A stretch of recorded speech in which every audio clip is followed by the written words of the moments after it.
Nag-auto-pick ka ba ng mid lane hero kahit hindi mo pa nakikita ang hero ng kalaban o kakampi? Dark system ka ba?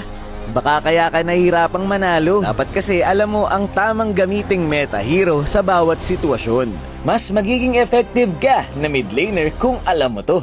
Umpisa natin kay Setien. Ang daming nag-auto-pick ng Setien, pero hindi nila alam kung kailan siya nagiging effective.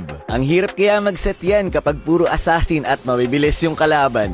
Malakas at meta hero etong si Setien, pero kailan nga ba pinakamaganda siyang i-pick? Sensya na guys, pause ako. Malakas si Setien dahil sa kanyang counter set ability. Kapag setter or pick off ang kalaban mo, kapag nag-set sila, mag-ultimate ka lang at may hirapan na nilang maituloy ang kanilang play. Dahil sa ultimate mo, maganda to kapag ang kalaban ay Kaja carry, basta may panghuli or pang-set yung kalaban. Pang-counter dyan ay etong si Setien. Next natin ay si Gord. Napipick sa MPL si Gord ngayon. Lalo na kapag ang kalaban ay makukunat na hero na mabagal ang mobility. Kagaya ni Phobius. Pang-counter siya sa mga fighter na kalaban. Pero nga kapag puro assassin yung kalaban, may hirapan ka. Kaya dapat alam mo ang tamang sitwasyon para i-pick si Gord. Next natin ay si Valen. Meta hero din si Valen, pero mas magiging malakas siya kung ang hero ng kalaban mo ay maganda ang ultimate. Kagaya ni Leomord, Sora at iba pa. Pwede ka ring mag-Valen kapag ang kalaban mo ay Harley. Kasi meron siyang dash kaya hindi ka agad ma-reverse ng Harley. Basta maganda ang ultimate ng kalaban mo, isa si Valen sa mga magagandang opsyon. Next natin ay si Pharsa. Meta hero din siya. At pang-counter sa mga marksman na wala masyadong dash. Pero mas magiging madali at effective ang paggamit mo ng Pharsa kapag may pang-stun or pang-hold ang kakampi mo. Halimbawa, itong Yi Sun-shin. Kapag nag-ultimate to sa kalaban, ultihan mo lang. Pwedeng-pwede na yung combo.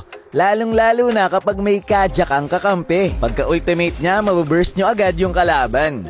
Si Eve, pasok pa rin sa meta ngayon. Pero mas magiging effective siya kung ang kakampi mong hero ay mayroong pang set. Kagaya ni Gatot. Yung area control ang nagpapalakas dito kay Eve gamit ang kanyang ultimate. Pwede rin kapag may kakampi kang Khalid. Kapag nagko-connect ang skill nyong dalawa, malaking bagay talaga para sa team.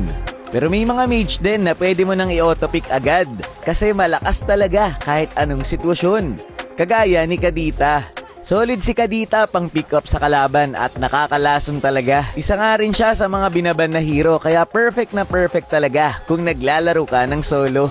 Siguro mahirapan ka lang kapag sobrang kunat ng mga kalaban mo. Pero nagiging effective pa rin talaga siya guys kahit sino pa yung katapat. Ganon din si Shushin. Hanggang ngayon, pwede mo pa rin itong i-auto-pick kasi malakas pa rin ang naibibigay niyang crowd control sa kalaban. May mga hero nga lang na kayang tumapat sa kanya sa laning kagaya ni Lilia or Eve. Pero pagdating sa teamfight ay malaki na ang naiaambag niya. At mahirap din siyang i-counter kaya kahit i-auto-pick mo ay safe lang. Pero tandaan mo, depende pa rin yan sa gumagamit. Sadyang maganda lang, mahirap pa lang ay alam mo na yung advantage mo. Kaya naman yun lamang muna for this video. Maraming salamat sa panonood and to God be the glory.